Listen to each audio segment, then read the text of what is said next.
Ayan, maraming salamat dahil itong bahay na to, kila Kuya Richard at kay Ate Evangeline, kay brother and sister na nung last Saturday ay nagpunta kami pero sabi ko kay Lord, dalangin ko na next visit namin ay maging open naman ang bahay nila. And glory to God na pag-unlakan nyo kami. At lagi ko sinasabi sa aming pinupuntahan sa bahay-bahay, hindi kami yung tinanggap nyo, kundi ang banal na Espiritu Santo ng ating Diyos. Dahil kami ay napag-uutusan lang, eka nga ang mga tupa na sumusunod sa Kanya at umahakbang ay lagi niya sasamahan. At kasama natin ngayon si Lord. Kasama natin ang mga angel, ang banal na Espiritu Santo. Sapagkat kumikilos ang Diyos sa tao. At kaya, di ba, minsan pag tayo ay may mga kahilingan, may sakit, bakit siya gumaling? Because of the healing process na inanoint ni Lord, yung kamay na nagpatong, at andun yung miracle na ginagawa. Ngayon, ako ay nagagala kay Ate Bandy, bagamat siya ay 2 times or 3 times kung nakasama sa pagbabanding kay Lord. At nadama naman niya, iba yung talagang nananalangin at nag-worship sa Kanya. Tayo ay marami nakagisna na ating kilanlan, ngunit ang relasyon ay kulang pa. Hindi ako nag-aano ng ibang sekta o reliyon, kundi yung relasyon na kung bakit kailangan ipanganak muli ang ating espiritu. Oo, buhay tayo dahil sa laman, dahil pinanganak tayo ng ating mga magulang, ngunit ang gusto ng Diyos yung ma-born again, yung ating espiritu. At yun nga yun si Jesus Christ na sa espiritu at katotohanan, nadarama natin siya. Hindi siya natin pwedeng i-create sapagkat siya yung nag-create sa atin. Hindi natin siya pwedeng hiulma dahil siya yung naghulma sa atin. Ganun kadakila ang ating Panginoong Yesus. Awitin lang natin yung pusong dalisay. At narinig mo na rin yun ang pinata natin. At dalisay ang gusto ng Diyos sa ating buhay. Awitin lang natin pag segundo lang. Kung tayo umaawit ng mga awiting makamundo, ito naman ang kailangan natin, umawit tayo ng puso na alam natin ang Diyos ang ating ninapamitan. Sige, awitin natin yung pusong dalisay, ang aking nais, nalikhain mo, Diyos, para sa akin. Pusong dalisay, ang aking nais, nalikhain mo, Diyos, para sa akin. Isang pusong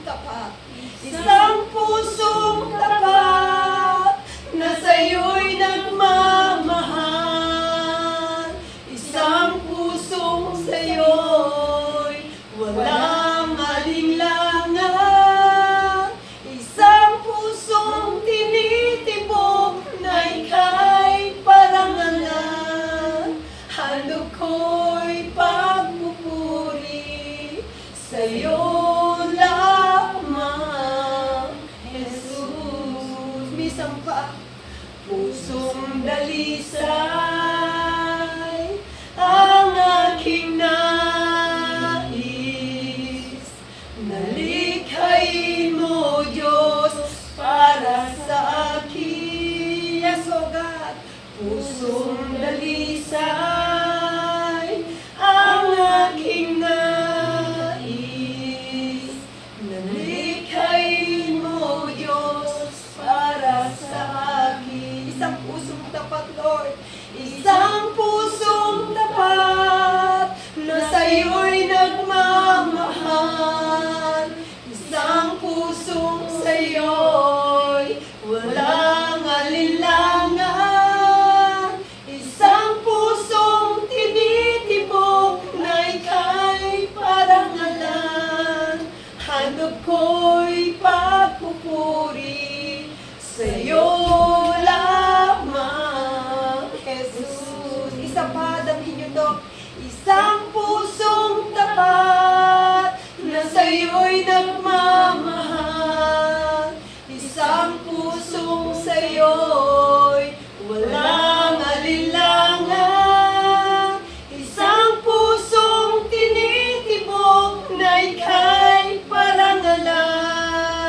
Handog ko'y pagpupuri sa'yo lamang, Jesus.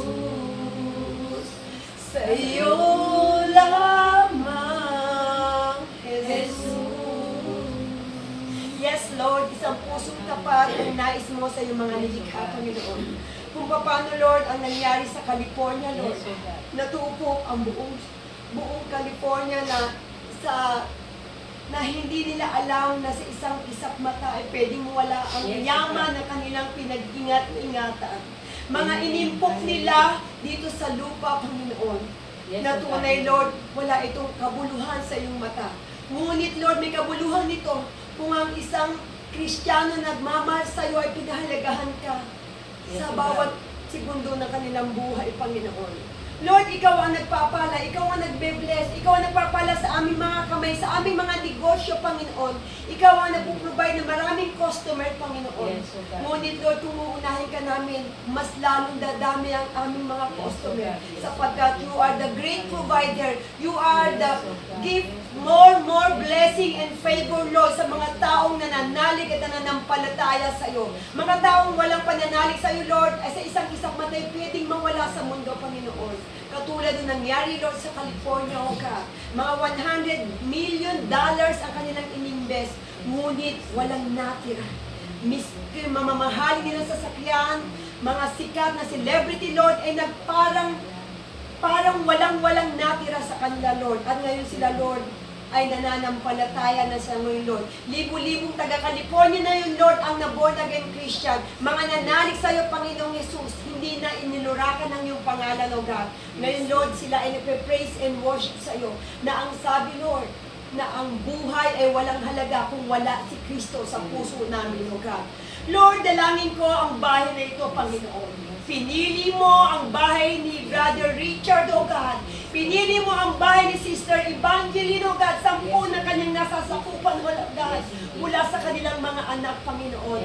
Lord, ang kanyang anak na mga teacher, mga nagtatrabaho sa Saudi, mga anak na pinagpala mo, Panginoon. We declare, Lord, hindi lang bahay, lalaki pa ang kanilang expand, Lord, ng kanilang business, O God. We declare, Lord, ang kanilang pag-ice cream, O God, ay ito ay makikilala sa buong Bulacan, Panginoon.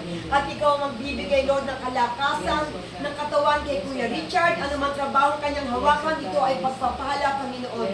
Lord, salamat kay Kuya Richard na pinapasok ang iyong salita. Pinapasok upang kami manalangin, mag-impart ng blessing sa tahanan nito, Panginoon. Lord, alam ko, Lord, hindi dito natatapos ang gawain. Alam ko, Lord, mauuhaw sila sa iyo.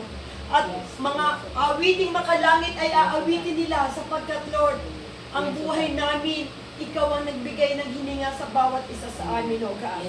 Lord, salamat sa buhay ni Ate Evangeline, O God. Inaayos mo ang kanyang buhay at patuloy, Lord, ang dinidesire ng kanyang puso ay diringgin mo, Panginoon. Lord, salamat. Magiging maayos ang pagbilang ito at we declare you are the centered, Lord. Ikaw ang head of the family rito, Panginoon.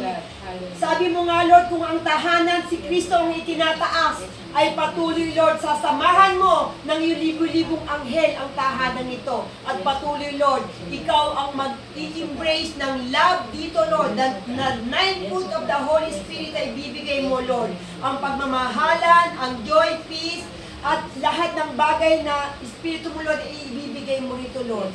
Ano mang hilingin ng kanilang panalangin ay diringgin mo, Panginoon. Lord, salamat, palalawakin mo ang kanilang tahanan. Bagamat sila nagkaroon ng tahanan ito, magkakaroon pa sila ng another bahay, Panginoon, na ibibigay mo sa kanila. Mas malaki, Panginoon, sapagkat, Lord, nananampalataya ako, Lord, ang pamilyang ito. Pinili mo para pagpalain, pinili mo para sumunod sa iyong ubasan, O God. Lord, alam ko, Lord, hindi natatapos ang ganitong relasyon, Lord, sa bawat isa, Lord. Magkakaroon, Lord, intimate relationship sa iyo, Panginoon, na sila ay patuloy na mauuhaw sa iyong salita, O God. Kung sila, Lord, ay may Biblia sa tahanang ito, nananampalataya ako, Lord, babas-basan mo ang Biblia. Sa pagbabasa nila, Lord, magbibigay ka ng mga salita, Lord, na magre-rema sa kanilang puso, O God. Sapagkat, Lord, sabi mo nga, Lord, kumakain kami, Lord, na 3 beses at may merienda pa, Panginoon. Ngunit ang salita mo ay hindi namin nababasa, hindi namin nabibigkas, hindi namin napapasalamatan. Lord, patawad, Lord, kung kami nagkukulang, O God. Lord, busog ang aming physical na katawan, ngunit ang aming espiritu ay kailangan namin pakainin ng mga ganitong gawain, Panginoon. Pakainin, Lord, ng iyong salita, Panginoon, sa pananalangin, sa pag-awit, Panginoon.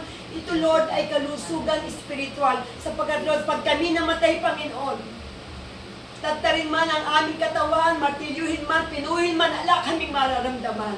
Ngunit ang espiritu, Lord, yun ang aakyat sa langit, yun ang aakyat sa impyerno, Panginoon. Ngunit, Lord, habang buhay, Lord, ang Espiritu ay buhay, Panginoon, sapagkat ito'y hiningahan mo, Panginoon. Ang aming mga kaluluwa, Lord, ay hiningahan mo, Lord. At ito, Lord, ay para sa'yo, hindi para sa mundong ito. Ito ay para sa'yo, Panginoon. Lord, habang kami nasa mundong ito, Lord, i-bless mo kami, maranasan namin ang prosperity, kung paano sinabi mo sa Jeremiah 29 verse 11, For I know the plans I have for you, declares the Lord, plans to prosper you and not to harm you, plans to give you hope in the future. Lord, ikaw pala ang may plano ng pagpapala sa kanila. Ikaw ang may plano ng kayamanan sa kanila. At ang kayamanan na yan, Lord, ay hahawakan nila, Lord, at pangangalagaan upang, Lord, ito'y magamit sa iyong iglesia, sa iyong ubasan, Panginoon, at we declare, Lord, ang pagpapalang niyan, Lord, ay patuloy na ibibigay mo sa mga Kristiyano, Panginoon. Lord, salamat at ikaw ang patuloy na sasama kay Kuya Richard at kay Ate Angeline. Ang ganun din ang kanyang mga anak at mga buong angkan, Panginoon. I-bless mo sapagkat pinagkakatiwala ko ngayong hapong ito. Ang tahanang ito ay binasbasan mo na ng iyong banal na Espiritu Santo at ang iyong mga libu-libong anghel ang makakasama nila rito. Ingatan mo sila hanggang sa pagtulog, hanggang sa paggising at sa araw-araw ng kanilang buhay, O God. More customer ang ibibigay mo kay Kuya Richard. Ganon din, Lord, kay Evangeline sa kanilang ice cream na business, Panginoon. At yung anumang talento, ang pagtatiles niya, ang pagsisimento niya, ang lahat ng talento na binigay mo kay Kuya Richard ay lalo pang ma-excel at marami makakakilala sa kanya na magpapagawa, O God. Ngunit, Lord, huwag mo, Lord, siyang pababayaan. Bigyan mo siya ng kalakasan katawan at ilayo mo sila sa lahat ng sakit, O God. At patuloy, ikaw ang mag-bless sa mag-asawang ito sa lahat-lahat ng kanilang gagawin, ng kanilang mga ama. Thank you, Lord. In Jesus' name, Amen. Amen. Thank you, Lord. Kasi pag Christian ka, yung panalangin, hindi yung nito yan, spirito yung nananalangin. Hindi ba tayo yung nakalis na natin, may cut-off yung panalangin kasi binabasa lang.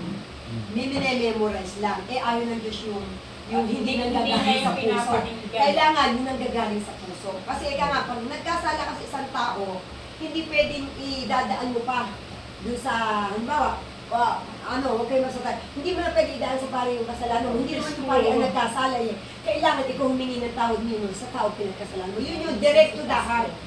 Tapos hindi ka rin sa Diyos ng... Sige, nice meeting you. God bless. God bless. God bless.